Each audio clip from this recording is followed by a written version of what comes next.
Viver uma aventura amorosa pode criar memórias maravilhosas, mas em alguns casos pode terminar em uma tragédia devastadora. Gabriela Lencina abriu mão do seu casamento para viver sua paixão pelo seu amante. No entanto, por trás da fachada de uma vida feliz, se escondia uma realidade sombria e perigosa. Tudo veio à tona quando um belo dia a casa do casal parecia estar sendo incendiada. E a pergunta é: como uma história de amor se transformou em um pesadelo? Quais foram os sinais ignorados que poderiam ter evitado esse fim?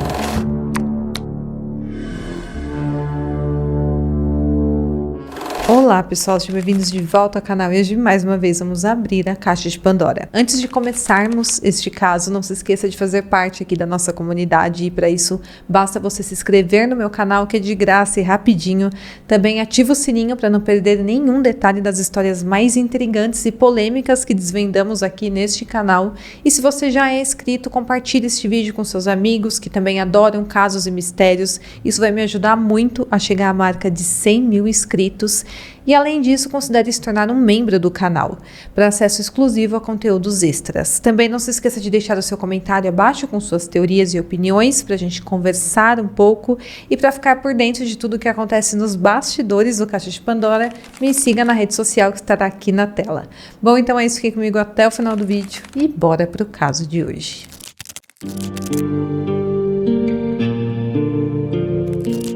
Gabriela Verônica Lencina era uma das 6 filhas de Nestor Lencina e Marta Peralta, nascida na década de 70, na cidade de Córdoba, na Argentina. A Gabriela teve uma infância ótima, principalmente com suas 3 irmãs, com a Andréa, a Maricel e a Silvia. As outras irmãs que ela tinha já tinham saído de casa para formar suas próprias famílias nessa época.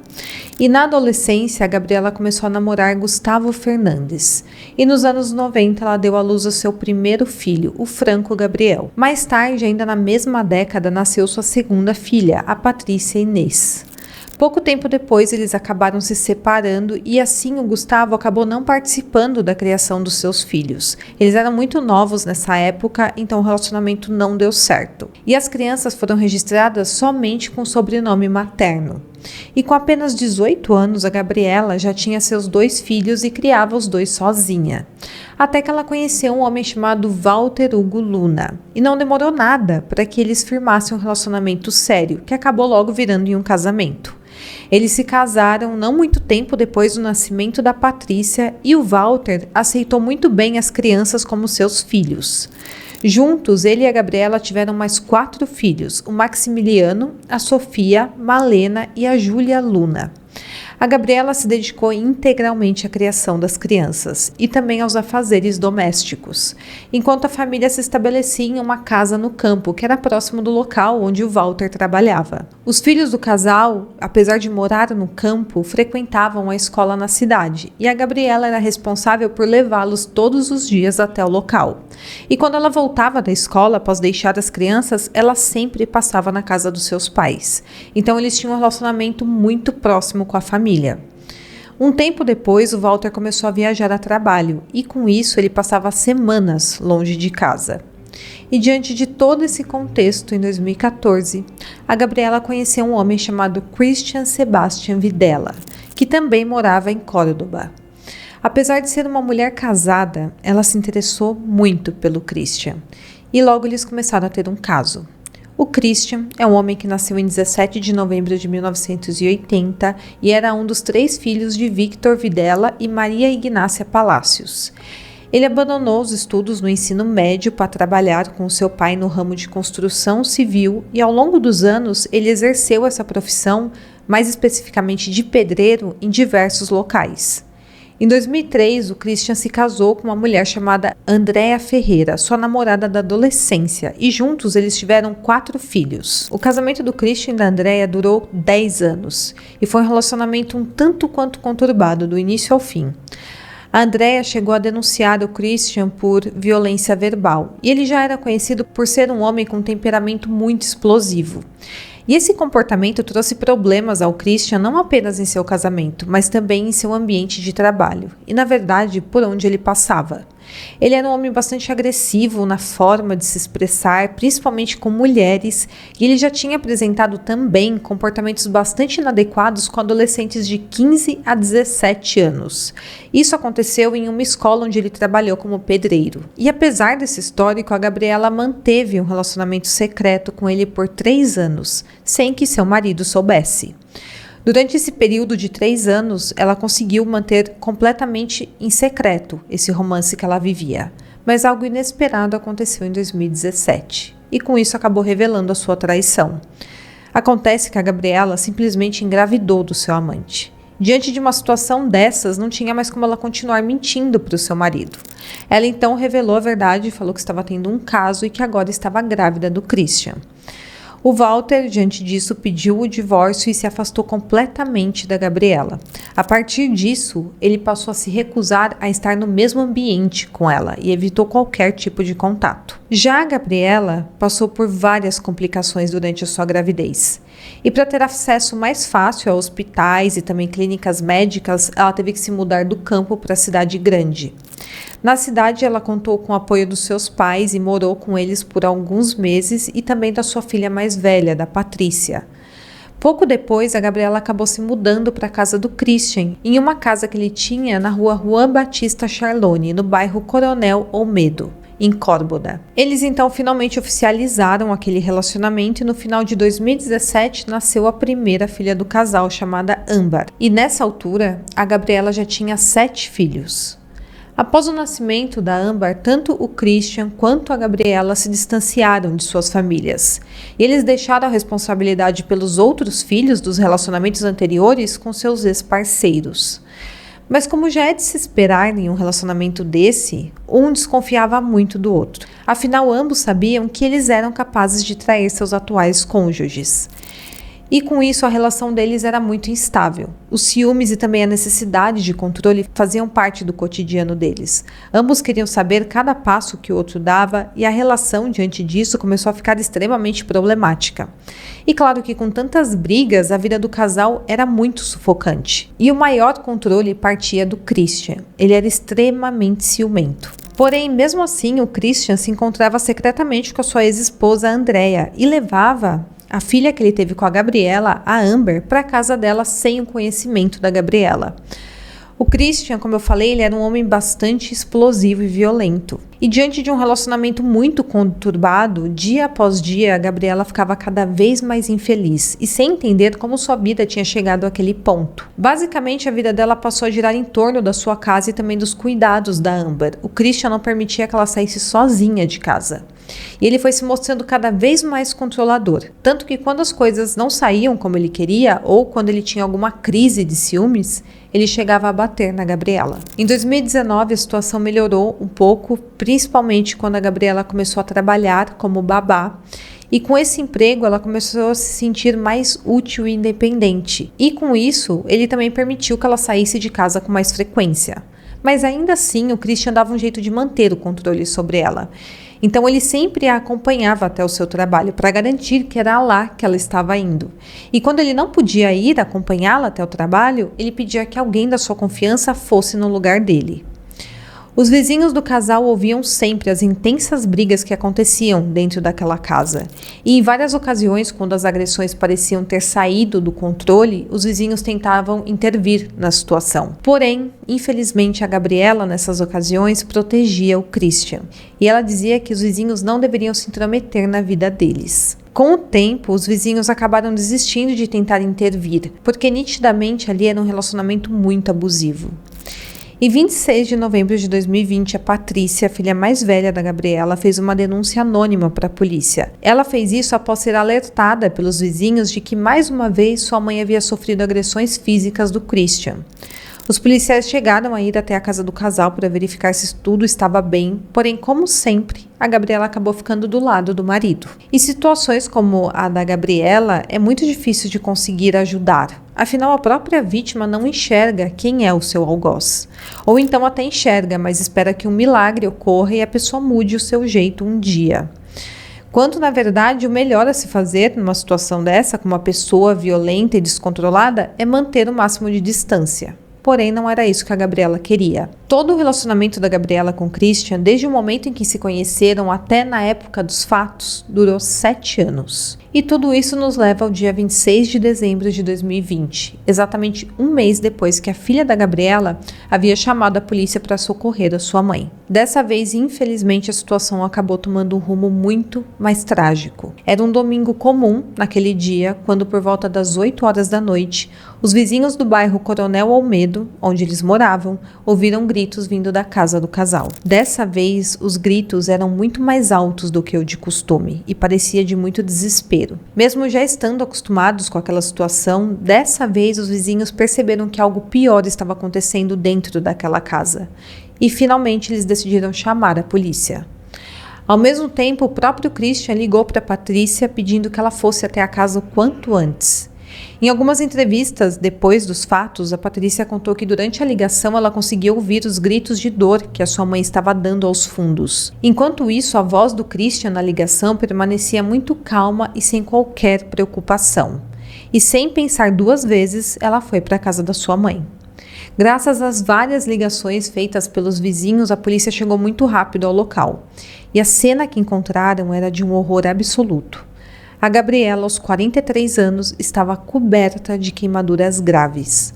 O Christian tinha envolvido o corpo dela em toalhas úmidas, tentando proteger as feridas e também aliviar a dor. Ao lado deles estava a Amber, a filha do casal, que já tinha 4 anos nessa época, e ela presenciou todo o incidente. A Gabriela, mesmo com sua pele dilacerada pelas queimaduras, usou as poucas forças que ela ainda tinha para tentar defender o Christian. Ela disse para os policiais e também para a equipe de emergência que ela estava fumando enquanto enchia seu borrifador de álcool. E com isso acabou acontecendo um acidente e ela pegou fogo. Então, segundo a própria Gabriela, o acidente tinha sido causado por ela mesma. A Patrícia, a filha dela, chegou ao local e viu a situação em que sua mãe estava e na mesma hora ela desconfiou do Christian. Enquanto isso, a Gabriela era colocada em uma maca dentro da ambulância junto com o Christian e a Amber ao seu lado. A Patrícia, logo de cara, falou para os policiais que o Christian tinha queimado sua mãe. Enquanto isso, obviamente, a Gabriela estava muito machucada e quase sem forças para falar, mas ela ao menos pediu para que a Patrícia levasse a Amber com ela. O Christian se recusou a deixar sua filha ir, mas a polícia interveio nessa situação, ordenando que ele permitisse que a criança fosse cuidada por sua irmã mais velha enquanto a mãe se recuperava. A Gabriela foi levada imediatamente de ambulância para o Instituto de Queimaduras do Hospital de Córdoba e foi imediatamente encaminhada para a emergência. E aproveitando a situação, a Patrícia perguntou para sua irmã, para Amber, o que havia acontecido naquela noite na casa da família. E as palavras da menina confirmaram que a Patrícia já desconfiava. A Amber falou que sua mãe estava fumando um cigarro quando de repente o pai jogou um líquido de uma garrafa sobre ela, causando um incêndio. O Christian acompanhou a Gabriela durante toda a sua internação no hospital e ele foi avisando a família sobre o seu estado de saúde. Ele falou que ela estava super bem e receberia alta em poucos dias, que não tinha sido tão grave assim. Porém, o Nestor, o pai da Gabriela, queria visitar a sua filha no hospital e ele foi até lá. E lá, ele se deparou com a verdade, que era bem diferente do que o Christian estava dizendo. Na verdade, a Gabriela estava em coma na unidade de terapia intensiva e ela estava em estado crítico. A Gabriela tinha queimaduras em 30% do seu corpo, principalmente no tórax, nos braços, quadris, na mão direita e na planta do pé esquerdo. Além disso, suas vias respiratórias estavam gravemente comprometidas. Ela estava precisando até mesmo de aparelhos para conseguir respirar. Infelizmente, apesar de toda a rapidez no atendimento e também da estrutura do hospital e dos esforços da equipe médica, a Gabriela faleceu 1 semana depois de ter sido internada. Inicialmente, um dos policiais que atenderam a ocorrência, chamado José Edgardo Montoya, ignorou as declarações da família da Gabriela. Eles avisaram que o Christian era um homem com um histórico muito violento e que provavelmente ele tinha feito aquilo contra a Gabriela. Porém, o policial acabou ignorando tudo isso e classificou o ocorrido como um simples acidente doméstico. E por isso foi instruído para a equipe de investigação que não deveriam prosseguir com as análises na casa e nem encaminhar o processo para as autoridades judiciais. Então o caso seria encerrado como um simples acidente doméstico. Porém, a unidade fiscal de violência familiar teve uma abordagem bem diferente nesse caso. Eles decidiram que iriam sim abrir uma investigação sobre a morte da Gabriela, e foi designada a promotora Laura Battistelli para liderar a equipe de investigadores. O Christian, na verdade, tinha alegado que a Gabriela tinha colocado fogo nela mesma, de forma proposital, em uma tentativa de tirar a própria vida, e que ele tinha inclusive tentado salvar a vida dela. Mas a investigação acabou focando mais nas denúncias feitas pela família da Gabriela, e principalmente pelo relato da Amber, que dizia que o pai havia jogado um líquido em sua mãe. Além disso, os vizinhos também forneceram seus testemunhos sobre os inúmeros abusos físicos que eles testemunharam a Gabriela sofrer. Diante disso tudo e com o risco de fuga do Christian, a procuradora Bettina Kropp determinou que a morte da Gabriela tinha resultado de um ataque intencional, classificando o crime como feminicídio, e foi pedido que fizesse a prisão imediata dele. Em 6 de janeiro de 2021, um dia após esvaziar sua própria casa com a clara intenção de fugir, o Christian, aos 40 anos, foi preso e levado ao estabelecimento penitenciário de Córdoba. Lá ele permaneceu em prisão preventiva enquanto a investigação prosseguia e o julgamento se aproximava. Durante seu interrogatório inicial, o Christian apresentou sua versão dos fatos, e ele disse que, naquele dia, a família planejava ir até a casa da mãe da Gabriela para pegar carne, porque eles não estavam armazenando nada na casa deles porque a geladeira estava com defeito. A Gabriela estava dando banho na Amber e depois foi para a sala de jantar pentear a filha, e enquanto isso ele foi ao banheiro lavar o rosto e escovar os dentes. Ele falou que foi nesse momento que ele ouviu os gritos da Gabriela e da Amber. Ao sair do banheiro, ele falou que encontrou a Gabriela já em chamas. Ele então supostamente agiu o mais rápido que pôde para salvá-la e levou ela até o banheiro da casa, ligou o chuveiro e tentou apagar o fogo com a água. Em seguida, ele falou que cobriu o corpo dela com toalhas e depois chamou as autoridades. Como eu falei, o Christian alegou desde o início que a Gabriela tinha tentado tirar a própria vida. E como ele alegou isso para os socorristas que foram atender a ocorrência na sua casa, a equipe policial não fez nenhuma investigação no interior da residência. Porém, a investigação subsequente revelou várias discrepâncias entre o que ele estava falando e as evidências encontradas no local. Depois que ele foi preso e acusado, a casa foi minuciosamente examinada, e os detetives descobriram que a declaração inicial do Christian não correspondia às análises feitas no local do crime. Isso porque os danos causados pelo fogo não coincidiam com os pontos mencionados por ele. A perícia fez até testes usando manequim e ficou comprovado de diversas formas que o cigarro era impossível de produzir chamas em contato com a garrafa de álcool daquela forma. Eles determinaram que isso só ocorria com a chama de um isqueiro ou então de um palito de fósforo e com a intenção clara de causar a queimadura. Então, o encontro entre o fogo já em uma chama e a substância inflamável tinha que ser intencional para causar os tipos de queimadura encontradas no corpo da Gabriela. Então, a perícia descartou a hipótese de acidente. E a única dúvida que restava era se a Gabriela poderia ter se auto-infligido a queimadura, ou se o seu marido quem tinha causado tudo isso. Enquanto isso, o Ministério Público continuava ali suas investigações. As declarações das filhas da Gabriela revelaram que o relacionamento deles era muito problemático de longa data. A própria Gabriela, no último ano, tinha falado sobre isso com as suas filhas, mas ela sempre pedia que suas filhas não se envolvessem, porque ela iria resolver tudo por conta própria. Ela também dizia que se algo acontecesse com ela, suas filhas mais velhas deveriam cuidar da Amber, a filha caçula. E como a irmã mais velha era a Patrícia, ela foi a voz principal da família na época dos fatos. E ela revelou que o que mais a abalou nas declarações da sua mãe foi a previsão de que o relacionamento com Christian terminaria de forma trágica, provavelmente com a morte de um dos dois.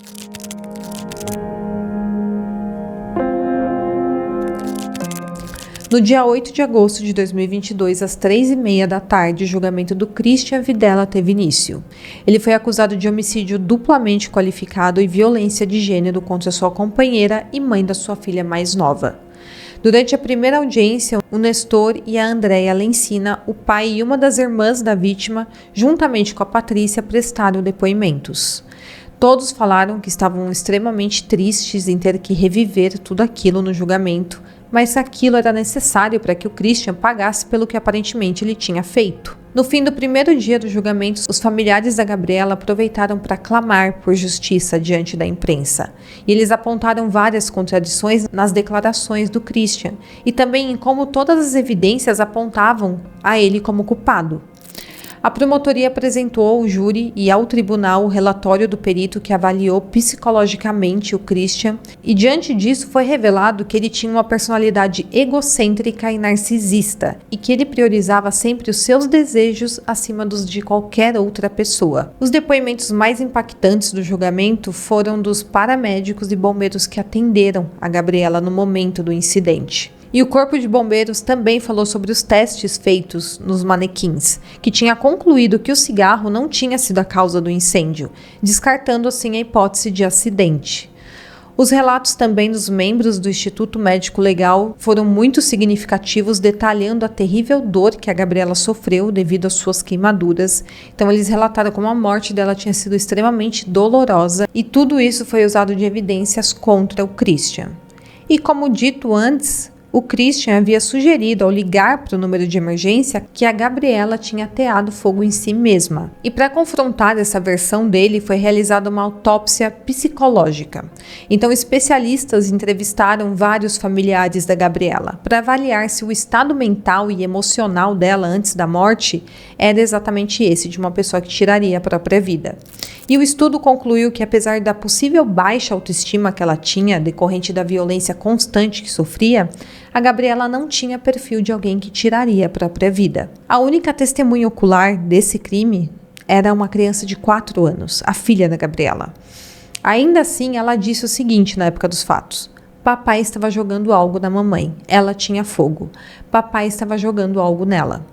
Não ficou claro se ela estava se referindo ao pai derramando álcool na mãe e acendendo fogo, ou se ela estava falando que o pai estava jogando água para tentar conter o fogo. Mas ainda assim, com essa dúvida, a prova mais importante que a acusação tinha era a comprovação de que um cigarro não poderia causar chamas da forma que ocorreu o incêndio.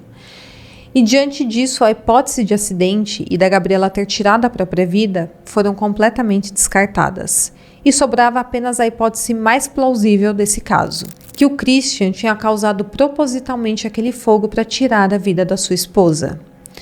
Com a ajuda das testemunhas e especialistas, o tribunal reconstruiu a sequência dos fatos daquele dia e descartou diversas possibilidades. Com isso, chegaram à conclusão de que o Christian era sim o autor da agressão que levou à morte da Gabriela. O Christian e sua equipe de defesa tentaram argumentar alegando que ele não era o responsável, porém as provas eram incontestáveis. Na sexta-feira, dia 9 de setembro de 2022, após 5 audiências, a Justiça declarou Christian Sebastian Videla culpado de homicídio duplamente qualificado e também de violência de gênero contra sua companheira. A sentença foi proferida e ele foi condenado à prisão perpétua pelo feminicídio de Gabriela Lencina. Essa decisão foi tomada a pedido da Laura Battistelli, a promotora que liderou toda essa investigação. No final do julgamento, a família da Gabriela expressou alívio e também satisfação com a sentença. Eles afirmaram que, embora nada pudesse trazê-la de volta, pelo menos eles sentiam que a justiça havia sido feita. A condenação do Christian também chamou a atenção dos movimentos pelos direitos das mulheres, porque estava ocorrendo um índice alarmante de violência masculina contra suas parceiras. Em 2021, quando ocorreu a agressão fatal contra a Gabriela, o ano fechou com 231 vítimas fatais de violência de gênero. Então, assim, um número exorbitante. Desses casos, 81% ocorreram em contextos de violência doméstica e 62% das vítimas, assim como a Gabriela, acabaram perdendo a vida nas mãos dos seus parceiros ou ex-parceiros. Se é que é possível, como uma nota positiva para encerrar esse caso, embora não se saiba ao certo quanto tempo a Amber ficou sob os cuidados da família do Christian, as suas irmãs conseguiram a custódia da menina. A Amber então passou a viver com a Sofia, com a segunda filha mais velha da Gabriela e também com o pai da Sofia, com o Walter, o segundo marido da Gabriela, que se mostrou uma figura paterna muito confiável e responsável. A família decidiu que era essencial que a Amber iniciasse o quanto antes um tratamento psiquiátrico, isso para superar os traumas que ela tinha vivido. E também procurou ajuda especializada para proporcionar à menina a qualidade de vida que ela merecia. Bom, pessoal, então esse é mais um caso de violência contra a mulher. Deixa aqui nos comentários o que vocês acharam, espero muito que vocês tenham gostado e até o próximo vídeo.